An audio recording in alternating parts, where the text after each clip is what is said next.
Chapter 3. I guess I figured out I was different a little at a time.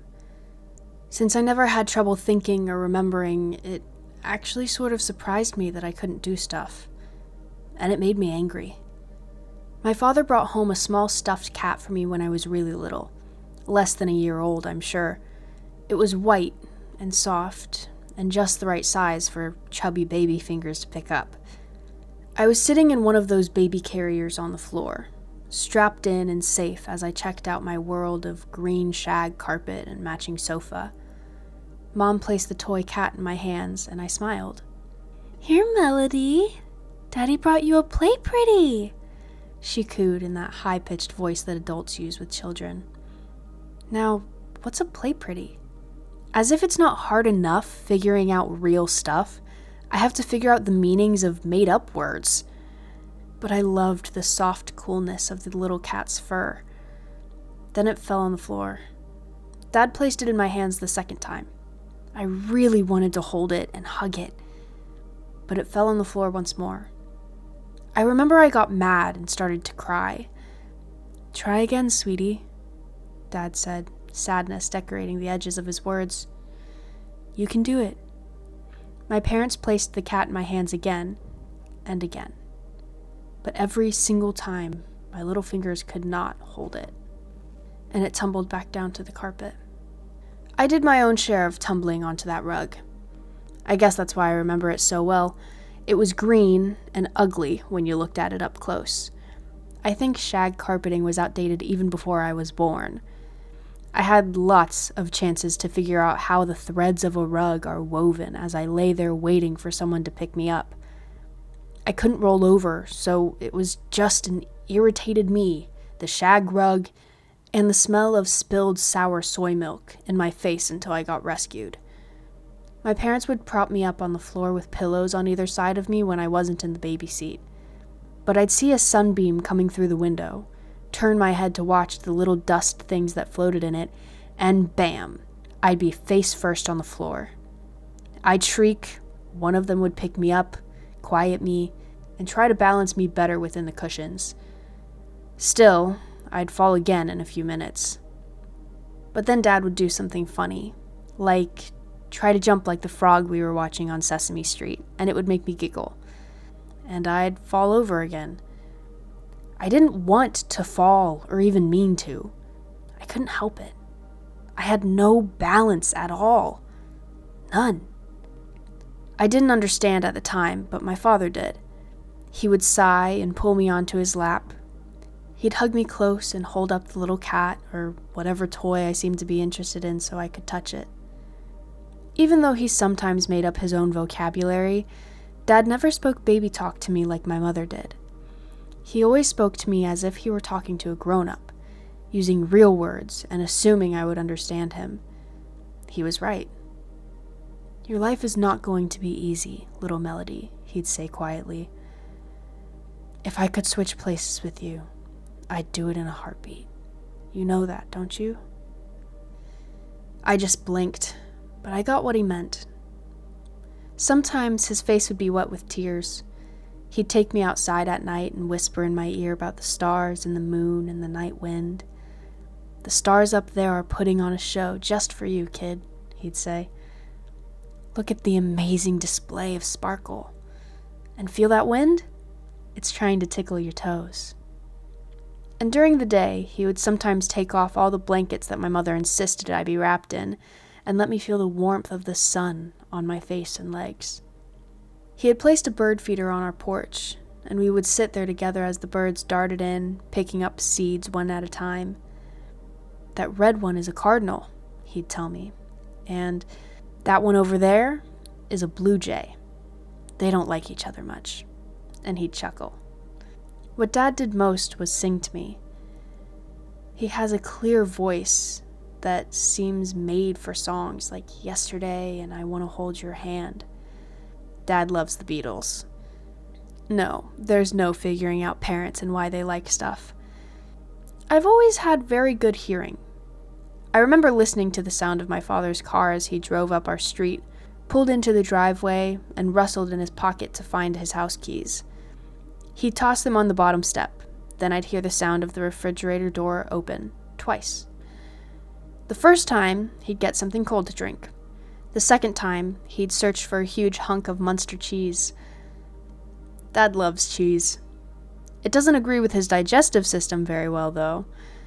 Dad also has the loudest, stinkiest farts in creation. I don't know how he manages to control them at work, or even if he does, but when he'd get home, he'd let them loose. They'd start as he walked up the stairs. Step, fart, step, fart, step, fart. I'd be laughing by the time he got to my room, and he'd lean over my bed and kiss me. His breath always smelled like peppermints. When he could, Dad read to me. Even though I know he had to be tired, he'd smile, pick out a book or two, and I'd get to go to where the wild things are, or to where the Cat in the Hat was making a mess. I probably knew the words by heart before he did. Goodnight moon, make way for ducklings, dozens more. The words to every single book my father ever read to me are forever tucked inside. Here's the thing. I'm ridiculously smart, and I'm pretty sure I have a photographic memory. It's like I have a camera in my head, and if I see or hear something, I click it, and it stays. I saw a special on PBS once on children who were geniuses. These kids could remember complicated strands of numbers, and recall words and pictures in correct sequence, and quote long passages of poetry. So can I. I remember the toll-free number from every infomercial, and the mailing addresses and websites too. If I ever need a new set of knives or the perfect exercise machine, I've got that information on file. I know the names of the actors and actresses of all the TV shows, what time each program comes on, which channel, and which shows are repeats.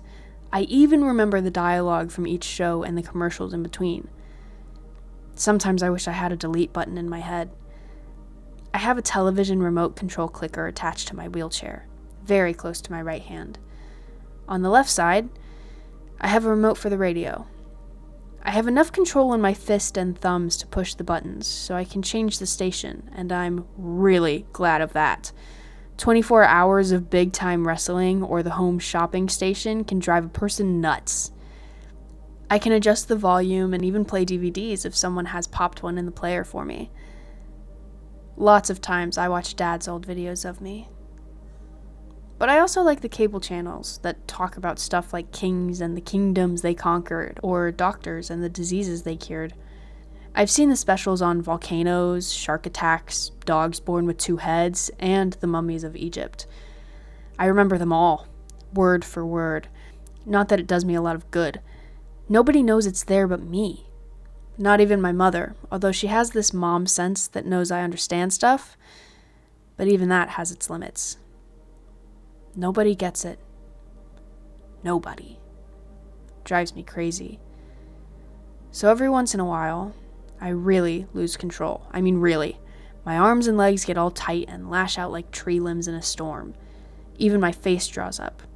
I sometimes can't breathe real well when this happens, but I have to because I need to screech and scream and jerk. They're not seizures. Those are medical and make you go to sleep. These things, I call them my tornado explosions, are pieces of me. All the stuff that does not work gets balled up and hyped up. I can't stop, even though I want to, even though I know I'm freaking people out. I lose myself. It can get kinda ugly. Once, when I was 4, Mom and I, in one of those superstores that sells everything from milk to sofas, I was still small enough to fit in the child seat in front of the cart. Mom always came prepared and stuffed pillows on each side of me so I wouldn't tilt. Everything was fine. She tossed toilet paper and mouthwash and detergent into the cart, and I looked around, enjoying the ride. Then, in the toy section, I saw them. Brightly colored packages of plastic blocks. Just that morning I had seen a warning on television about the toy. They were being recalled because the blocks had been painted with lead paint. Several children had already been hospitalized with lead poisoning, the report said. But there they were, still on the shelf. I pointed to them. Mom said, No, sweetie, you don't need those. You have enough toys. I pointed again and screeched. I kicked my feet. No, Mom said more forcefully. You are not going to have a tantrum on me. I didn't want the blocks. I wanted to tell her they were dangerous. I wanted her to tell somebody to get rid of them before a child got sick. But all I could do was scream and point and kick. So I did. I got louder. Mom rushed out of the toy section, pushing the cart real fast. Stop it! She cried out at me. I couldn't. It made me so angry that I couldn't tell her. The tornado took over. My arms became fighting sticks, my legs became weapons. I kicked at her with my feet, I screamed, I kept pointing in the direction of those blocks. People stared, some pointed, others looked away. Mom got to the door of the store, yanked me out of the cart, and left it with all her selection sitting there. She was almost in tears when she got to the car. As she buckled me in my seat, she almost screamed at me, "What is wrong with you?" Well, she knew the answer to that one, but she knew that was not my usual behavior. I gulped, sniffed, and finally calmed down. I hoped the people at the store watched the news. When we got home, she called the doctor and told him about my crazy behavior. He sent a prescription for a sedative, but Mom didn't give it to me. The crisis was over by then. I don't think Mom ever figured out what I was trying to say that day.